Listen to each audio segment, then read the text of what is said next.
Olá, meu querido aluno, olá, minha querida aluna, tudo bem? A aula mais fácil, a mais gostosa de direitos humanos que você teve até agora. Por quê? Nós vamos falar de uma classificação meramente didática. Vamos falar dos direitos humanos e a sua divisão em gerações, como alguns gostam de chamar, né? Eu, por exemplo, não gosto desse termo. Então, a gente pode chamar de gerações ou dimensões. Aí você diz assim, Newton, e é porque você não gosta que eu vou chamar de outra forma? Quer dizer que você quer mandar na minha vida? Você não é nem meu pai, você não é nem aquele que paga as minhas contas. Pois é, eu entendi aí já o seu questionamento inicial. Mas não é porque eu não gosto, é porque ele pode te induzir a um erro. Newton, que erro? Quando a gente fala de geração, no caso aqui plural, gerações, dá uma ideia de que o que vem depois acaba suplantando, sobrepondo-se ao que veio antes, dá uma ideia de que o que vem depois é mais moderno do que veio antes, que é mais antigo, portanto há essa sobreposição. Pois é isso que eu não quero que você ache que é correto. Na verdade, quando a gente fala de gerações, a gente fala de gerações que se complementam, gerações que acabam instituindo um rol que é exemplificativo de direitos humanos, tá ok? Newton, para de enrolação, me diz quais são essas gerações ou, como você disse aí, que prefere, dimensões, tá ok? Beleza. Então, vou puxar aqui inicialmente 3 setinhas. Newton, a gente vai ficar somente com essas 3 setinhas? Provavelmente não, mas por enquanto essas 3 me servem muito bem. Vou dividir, certo? Em direitos humanos de primeira, em direitos humanos de segunda, em direitos humanos de terceira geração ou dimensão. Esses direitos humanos de primeira geração ou dimensão são aqueles oriundos da Revolução Francesa. Eles estarão presentes dentro do nosso ordenamento jurídico no último artigo da Constituição de 1824, aquela que é lembrada por conter o poder moderador, a primeira Constituição ainda no período imperial brasileiro. Esses direitos de primeira geração são direitos ligados à liberdade. São direitos ligados à liberdade. Newton, então, pera ainda. A época, lá durante todo o processo anterior à Revolução Francesa, nós necessitávamos nos libertar do poder absolutista. Nós quem? Principalmente o povo conduzido pela classe burguesa. Então, são direitos ligados à liberdade. Newton, segunda geração ou dimensão, ligados à igualdade, ligados à igualdade. Ah, Newton, beleza, isso é muito fácil, eu estou entendendo muito bem, não é a primeira vez que eu tenho contato com esse conteúdo, ok, então você já está aí de parabéns. Terceira geração, a dimensão, ligado, só para que a gente tenha um lema da Revolução Francesa, fraternidade, mas não necessariamente na prova pode vir fraternidade. Aliás, eu acho muito mais fácil na prova vir o termo solidariedade, tá ok? Newton, esses direitos de liberdade, eles podem ser chamados como? Esses direitos de igualdade podem ser chamados como? E esses direitos de fraternidade podem ser chamados como? Os direitos de liberdade são os direitos que nós chamamos de direitos civis e direitos políticos.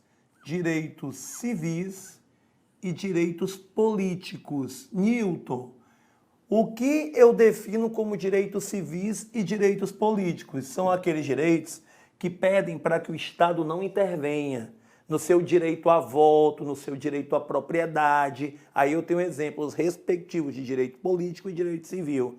Newton, então, peraí, se o Estado não intervém, eu digo não para ele. Portanto, esses direitos aqui, eles terão uma conotação negativa, também são chamados de direitos negativos. Quem cai de paraquedas numa prova de concurso, que atribui a direitos humanos sempre uma indagação positiva, sempre uma visão positiva, quando encontra o termo negativo, tende a se complicar um pouquinho, tá ok? Ah, Newton, mas espera ainda. Eu ouvi dizer que eles também podem ser chamados de outras formas. Podem ser chamados de outras formas. Podem ser chamados de quê, Newton? Podem ser chamados de direitos. Aí, no caso, seriam direitos formais, tá ok? Direitos formais, ou, se você preferir, chamá-los de direitos clássicos. Direitos formais ou direitos clássicos, formais ou clássicos. Então, tranquilo, isso aqui é uma parte introdutória, tá tudo muito bonitinho, tá tudo na sua cabeça, tá ok? Newton, os direitos de igualdade, aí você lembra, direitos de igualdade e direitos de segunda geração. Segundo em inglês, second. Primeira parte da palavra second, sec, S-E-C. Portanto, direitos sociais, S, direitos econômicos e direitos culturais. SEC, de second, direitos de segunda geração. Sociais,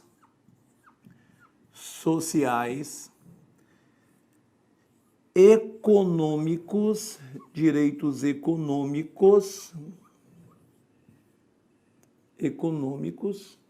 e direitos culturais. Newton, o que é que eu vou ter aqui? Aqui eu vou ter o direito à educação, direito à saúde, a uma remuneração justa pelo trabalho desempenhado. Então, aqui, direito à inserção na vida cultural do Estado. Então, aqui eu vou ter certos direitos sociais, econômicos e culturais. Ao contrário dos direitos de primeira geração que emanam da Revolução Francesa, quando eu peço para o Estado não intervir, esses aqui são posteriores à Revolução Industrial também no século XVIII, e eles vão pedir, principalmente após o século XIX, que é a segunda fase da Revolução Industrial, para o Estado atuar, para que o Estado não permita que as desigualdades imperem. Então o Estado vai tentar equilibrar a balança. Newton, beleza. Então aqui, ao invés de direitos que eu considerei direitos negativos aqui em cima, aqui eu terei direitos positivos. Direitos positivos, tá ok? Nenhum tipo de problema até aqui, mas eu posso chamar também, Newton, de outra forma? Pode sim. Bem ali em cima eu não falei dos formais ou clássicos, não é? Esses aqui, eles são mais presentes no seu dia a dia, não porque os outros aqui de cima não sejam, mas porque você mais visivelmente os nota. Newton, como assim? Esses aqui vão ser chamados de direitos não formais ou clássicos, mas de direitos reais ou concretos. Direitos reais ou concretos. Tranquilo? Não vejo aqui nenhum tipo de problema. Até aqui só tenho efetivamente ainda uma parte introdutória, tá ok? Newton. E os direitos de fraternidade, eles são chamados de direitos coletivos, são os direitos coletivos e são os direitos difusos, coletivos e os difusos, tá ok? Newton, qual seria a diferença entre coletivo e difuso? O coletivo atende a um grupo específico, como, por exemplo, uma população quilombola, e os difusos a grupos de caráter indeterminado. É uma tentativa de diferenciar, mas você vai ver que na prova não vai ter muita essa diferenciação, não. Newton, me dá exemplos, então. Direito ao meio ambiente ecologicamente equilibrado. Direito do consumidor. São tipos de direitos coletivos e difusos, tá ok? Note que eu também tenho aqui uma prestação positiva do Estado. Note que eu estou dando a você aquilo que as outras constituições da República Federativa do Brasil, por exemplo, não deram. Esses direitos coletivos ou difusos, eles são inaugurados pela Constituição de 1988, tá ok? Existem alguns autores que falam de direitos de quarta geração, que seriam o pluralismo político, a democracia participativa. Ah, Newton, então, beleza, eu sei que tem uma quarta geração. Pois é. O problema é que nós não temos um consenso em torno desse acesso à comunicação, né? Acesso à informação, pluralismo político, democracia participativa, não temos. Inclusive, você vai ver que tem alguns autores que defendem o direito de quinta geração. Aí deslocariam um direito como, por exemplo, o direito à paz, que é um direito que na maioria dos doutrinadores é colocado como direito de terceira geração, e colocariam ele lá para uma quinta geração, criando um grupo, né, uma geração específica para o direito à paz. Então, via de regra, prova, para que fique dentro da segurança dos doutrinadores, ela vai cobrar principalmente aqui esses três que são os direitos de liberdade, igualdade e fraternidade, ou, só para a gente não esquecer, se preferir, direitos de solidariedade.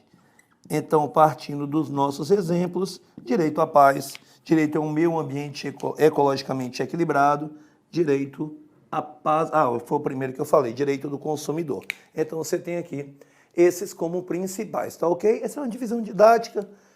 Você deve conhecer, porque geralmente ela não é cobrada assim de antemão, mas ela pode criar umas pegadinhas. Exemplo, eu posso pegar o direito à moradia, que é um direito social, e confundi-lo com o direito à propriedade, que é um direito civil.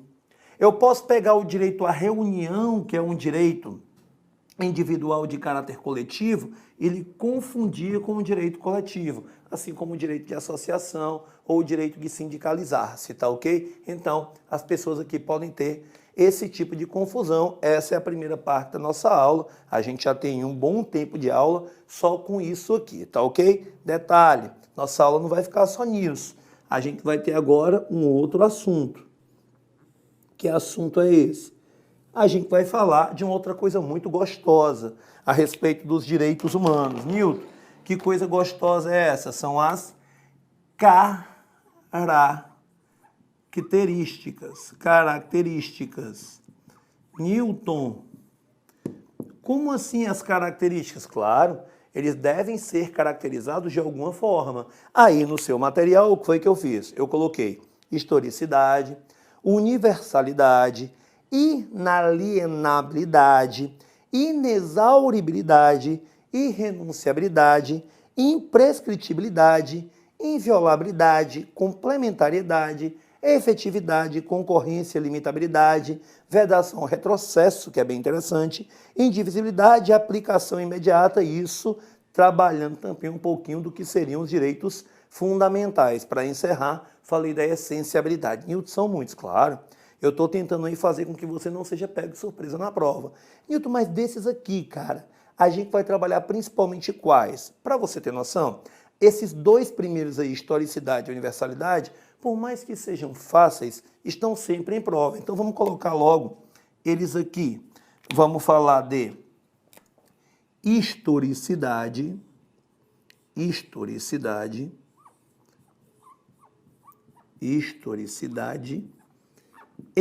vamos falar de universalidade.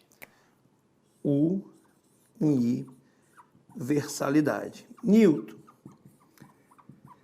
me explique aí, por favor, os dois. Vamos começar por historicidade. É fácil, é quase que autoexplicativo. A gente vai ter aqui os direitos humanos sendo tratados como um conjunto de direitos frutos de um longo desenvolvimento histórico, ou seja, aquilo que hoje é considerado um direito humano que preserva a dignidade da pessoa humana, no passado sequer era questionado. Então, esse direito que hoje preserva a dignidade da pessoa humana, ele é fruto de uma longa evolução, na verdade um longo caminhar, porque a palavra evolução ficaria muito pesada, um longo caminhar histórico da humanidade. Então, você volta bem no tempo e vai ver que alguns direitos discutidos hoje sequer poderiam ser pensados no passado. Imagine que o acesso à informação, ou melhor, sendo mais específico, discutir o acesso à informação do mundo virtual é algo impensável no início do século XIX. Portanto, a humanidade caminha, novas tecnologias, novas situações são apresentadas e os direitos humanos acompanham o caminhar histórico dessa sociedade. Tá ok?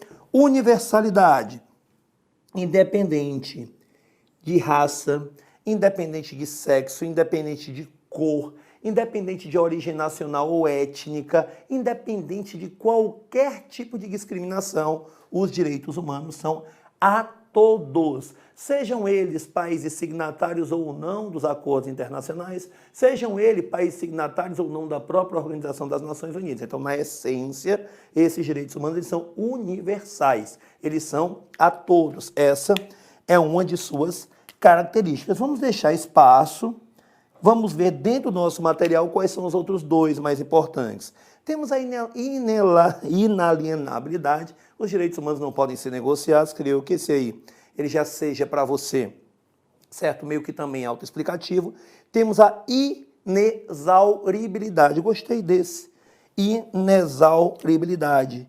Newton, por quê? Porque às vezes a pessoa não sabe nem pronunciar inexauribilidade. Quanto mais explicar, a tu ver, né? Nem tudo que é feio, nem tudo que é, assim, meio que estranho, assusta. Newton, vamos botar logo outro aí com ele, vamos. Um que é a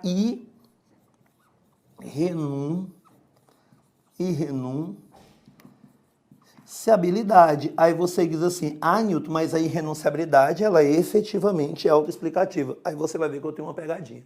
Tá ok? Newton, o que é a inexauribilidade? A pergunta, você sabe o que seria exaurir-se?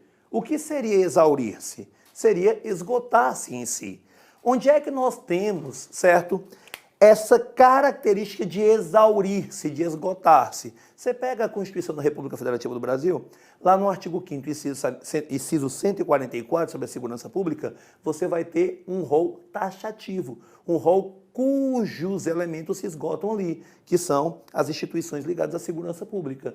Mas quando você pega, por exemplo, o artigo 5º da Constituição da República Federativa do Brasil, você pega todos aqueles incisos, você nota que eles são exemplos, que eles não se esgotam, que eles não se exaurem. Então, Newton, inexauribilidade é o não esgotamento, ou seja, nada mais é do que um rol exemplificativo, não rol taxativo. Então, um rol exemplificativo.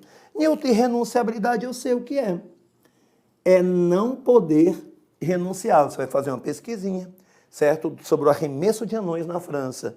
E você vai ver que, via de regra, a regra é, os direitos humanos são irrenunciáveis. Você não opta por eles serem ou não protegidos. Eles não são seus porque você quer. Eles são seus porque a sua dignidade precisa deles. Então, Newton, se eu não posso renunciar, está tudo bem, está tudo feito. Não.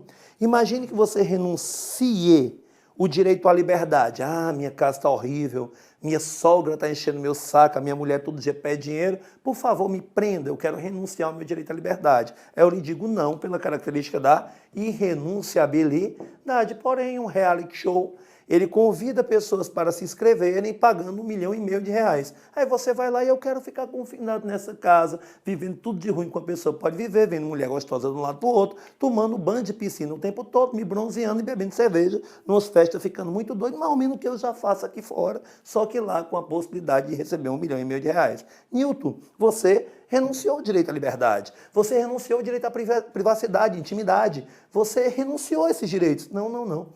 Eu limitei temporariamente o uso deles, mas eles estão lá e eu posso a qualquer momento dizer que eu quero que eles sejam protegidos. Então não é renúncia, é uma limitação temporária e voluntária do uso do direito, por isso que a regra continua sendo a irrenunciabilidade, tá ok? Renunciabilidade, então a gente já deixa espaço aqui para outros dois que sejam considerados importantes. Aí tem prescritibilidade, via de regra não prescreve no campo internacional.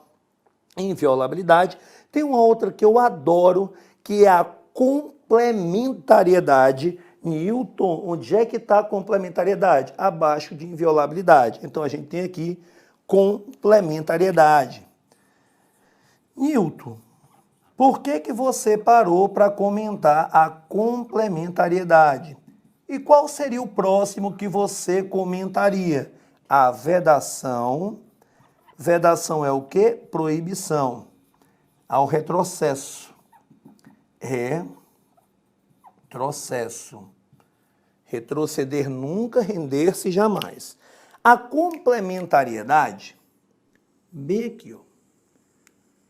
ela está ligada à indivisibilidade dos direitos humanos. Vem para cá comigo.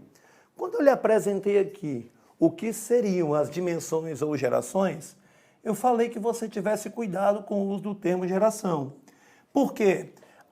O Estado não interviu, portanto, respeitou os direitos de primeira geração. Tranquilo, tá bom. Não precisa respeitar os de segunda, que seriam prestações positivas. Mentira. Os de primeiro eles devem ser dados, adicionados aos de segunda, adicionados aos de terceira, e se você pacificar o entendimento de uma quarta ou quinta geração de dimensão, eles têm que se complementar, porque já pensou? Olha que coisa legal, eu vou lhe dar aqui o direito à vida. Olha, eu vou te dar o direito à vida, mas eu vou lhe privar do direito à dignidade. Que legal, né? Olha, Newton é assim? Não. O direito à vida é complementado pelo direito à dignidade e o direito à dignidade é complementado pelo direito de estar vivo. Então, complementariedade, indivisibilidade, eles não podem ser divididos, dissociados, tá ok? Newton, tranquilo, vamos lá para o nosso outro caso, vamos lá para o nosso outro exemplo. A gente tem a tal da vedação ao retrocesso. Vocês têm a tal da vedação ao retrocesso. Newton, como é que eu falaria esta mesma expressão de uma outra forma? Irretroagibilidade. Eita, Newton, que palavra bonita, vai ser nome do meu segundo filho. Venha cá, irretroagibilidadinho, porque você está muito danado. Não tem problema. Vamos para uma expressão mais simples. Cliquet. Newton, o que é isso? Cliquet. Não dá uma ideia não sei se na cabeça de vocês, dá uma ideia de onomatopeia, de clique. Dá uma ideia? Quando um alpinista, ele está subindo uma montanha gelada, aqui no Ceará a gente tem muitas dessas montanhas. São pelo menos 15 montanhas a serem escaladas, todas praticamente te levam à era glacial. Sobral, Irauçuba, Tauá, todos têm esse tipo de montanha. Então, você no norte do país parece que tem também, né? Tem umas regiões assim que tem essas coisas muito geladas. Aí você vai, o mosquetão e pá, clique. Ele travou. Agora, meu amigo, só quando você for para cima. Ele não vai destravar para fazer você descer. Newton, como assim? O efeito cliquet, ele tem esse nome por conta da onomatopeia do clique do mosquetão, que vai ser uma lembrança de que esses direitos não podem retroagir. Então, é uma forma bonita de tentar pegar você na mais vil das pegadinhas. Ou seja, efeito cliquet, que está ligado à vedação do retrocesso. Vamos para mais um aqui, ver se você tem, certo? Mais um que, porventura, você tenha aí dificuldade. Tem um aí, tem a aplicabilidade imediata. Cuidado, viu? Por favor. Aplicabilidade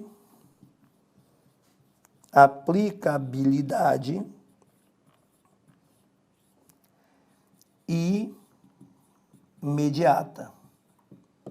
Newton, eu acho que você se confundiu.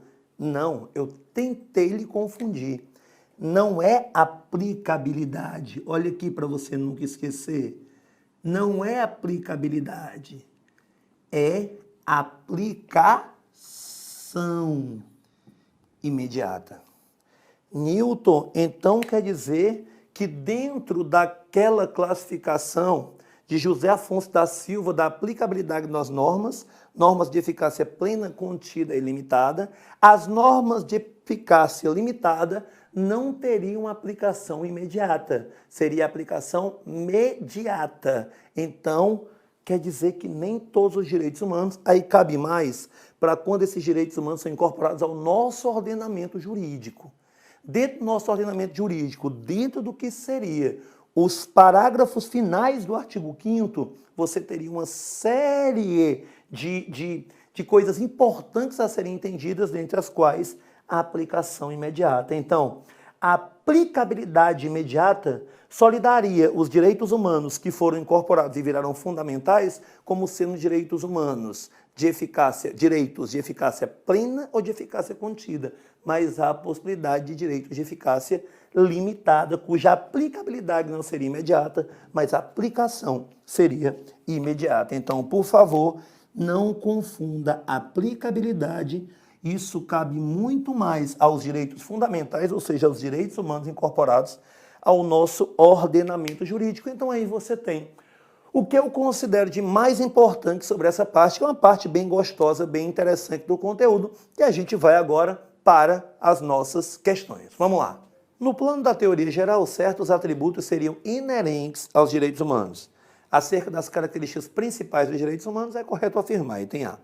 A irrenunciabilidade dos direitos humanos deve ser harmonizada com a autonomia da vontade, onde se conclui que a pessoa civilmente capaz pode se despojar da proteção de faceta de sua dignidade. Exemplo do famoso caso francês do arremesso de anões. Vem para mim. O famoso caso do arremesso de anões, que consistia numa casa noturna, dar aos seus clientes a possibilidade de arremessarem anões à distância, ele foi levado à Suprema Corte Francesa e foi negado a prática, né? Uma coisa que acaba degradando a dignidade da pessoa humana. Porém, alguns indivíduos, no caso um anão, ele quis continuar sendo arremessado, porque era através daquele emprego que ele sustentava a sua família. Mesmo assim, a Suprema Corte não considerou a vontade do anão e proibiu o arremesso de anões. O que você pode ter uma limitação voluntária e temporária do uso do direito, mas para a Suprema Corte Francesa aquilo seria renúncia, então não permitiu. O item A é falso. B. Admite-se a relatividade dos direitos humanos, pois estes colidem entre si e podem sofrer restrições por ato estatal ou de seu próprio titular. Exemplo da vedação de associações para fins paramilitares previstos pelo poder constituinte originário. Primeiro, está aí que o item é verdadeiro, segundo outro exemplo. Certo? Qual é o direito que você considera mais fundamental? O direito à vida. Então você vamos pegar aqui o nosso velho e bom direito constitucional. O direito à vida ele se desdobra, né? Em direito de estar vivo, e o direito de viver com dignidade. Viver com dignidade. Aí você imagina uma mãe que espera um filho anencéfalo. Ela alega, em nome da sua dignidade, que quer antecipar o parto. Só que a criança vai ter o direito de estar viva, embora nós tenhamos aqui um questionamento sobre o que é estar viva. Então a dignidade se sobrepõe a isso que seria a vida, e nós temos a possibilidade de antecipação de parto de acordo com a DPF 54 de 2012. Mas isso aqui é só um exemplo, posso lhe dar outro. Exemplo, mais uma vez a vida. Tem o direito de estar vivo, a gente pega o nosso próprio ordenamento jurídico. E esse ordenamento jurídico aqui, ele vai fazer com que lá no artigo 5º, inciso 47, nós temos a vedação à pena de morte, salvo em caso de guerra declarada. O salvo é exceção. Então, eu posso ter pena de morte em caso de guerra declarada. Então, nenhum direito à vida é absoluto. Portanto, os direitos são relativos. Resposta correta, o item B de bola. Vamos continuando aqui. Item C. Tendo em vista que as normas de proteção aos direitos humanos não integram os chamados jus cogens, ou seja, não brotam do direito internacional. Portanto, eu já paro de ler, porque esse item aí ele já está falso. D. A imprescritibilidade dos direitos humanos não alcança a pretensão à reparação econômica decorrente de sua violação. Portanto, inexiste direito à indenização por violação a direitos humanos ocorridos durante o regime militar. Existe sim, indiscutivelmente. Hoje em dia, algumas pessoas chamam até isso de maneira pejorativa de bolsa ditadura, tá ok? Então, o item é falso. Item é, em razão, inclusive nós tivemos recentemente a Comissão Nacional da Verdade e a Caravana da Verdade, que tentavam aí descobrir essas violações ocorridas durante o governo militar. Recentemente também tivemos aí uma discussão a respeito de um documento da CIA que mudou um pouquinho a visão sobre um general na ditadura militar, que é o Ernest Geisel, que era considerado o general da abertura. Mas isso aí é outro assunto. Item é, em razão do caráter histórico dos direitos humanos, existe consenso doutrinário, já falou em consenso doutrinário, tem tudo para estar errado, acerca de sua divisibilidade, estabelecendo-se independência entre os direitos humanos e priorização de sua exigibilidade a partir do espaço geográfico em que seu titular esteja inserido. Não é divisibilidade, é indivisibilidade. Eles não podem ser divididos, compartimentados, portanto o item está incorreto. Mas eu falei, quando diz existe consenso, já dá certo um teor de coisa falsa. Próxima. No que tange às características e especificidades dos direitos humanos, item A. A irrenunciabilidade determina que a autorização, consentimento titular do direito humano não justifica ou convalida qualquer violação ao seu conteúdo. Claro, ele não pode renunciar, então por mais que ele queira, ele não vai justificar ou convalidar uma violação. O item A de cara já é a resposta B. A imprescritibilidade implica o reconhecimento de que os direitos humanos podem ser reivindicados a qualquer tempo, com exceção dos direitos humanos de terceira geração. Já para, qualquer direito humano, dentro da regra do campo internacional, são imprescritíveis. Claro que dentro do ordenamento jurídico você vai ter aí algumas limitações a essa imprescritibilidade. Lembre que nem as características são absolutas. C. A indivisibilidade é caracterizada pela primazia conferida aos direitos civis e políticos em relação aos direitos econômicos, sociais e culturais. Vem para mim. Está falando de primazia dos direitos de primeira geração em detrimento aos direitos de segunda geração. Não há primazia. A complementariedade, a indivisibilidade. Quando eu divido, eu digo que um pode ser aplicado e outro não. Vou definir qual é o mais importante. O item está incorreto. Item D. A interdependência ou interrelação, que é muito parecido com a indivisibilidade, transmite a ideia de que a dignidade da pessoa humana pode ser protegida de forma fragmentada. Mentira. Quando eu falo de interdependência, eu falo de não fragmentação. Eu falo de junção, eu falo de um todo. Direito aqui, direito aqui, direito aqui, junto os três e eu tenho esse rol de proteção. O item está falso. Item E. A inexauribilidade, ou seja, o rol taxativo, o rol exemplificativo, representa a taxatividade. Mentira, representa justamente o contrário. Representa a exemplificatividade. Então, o que eu tenho são exemplos de direitos, mas que podem ser ampliados. Portanto, resposta também incorreta. Única resposta correta, o item A de avião. Tá ok? Tranquilo? Então, até a nossa próxima aula. Valeu!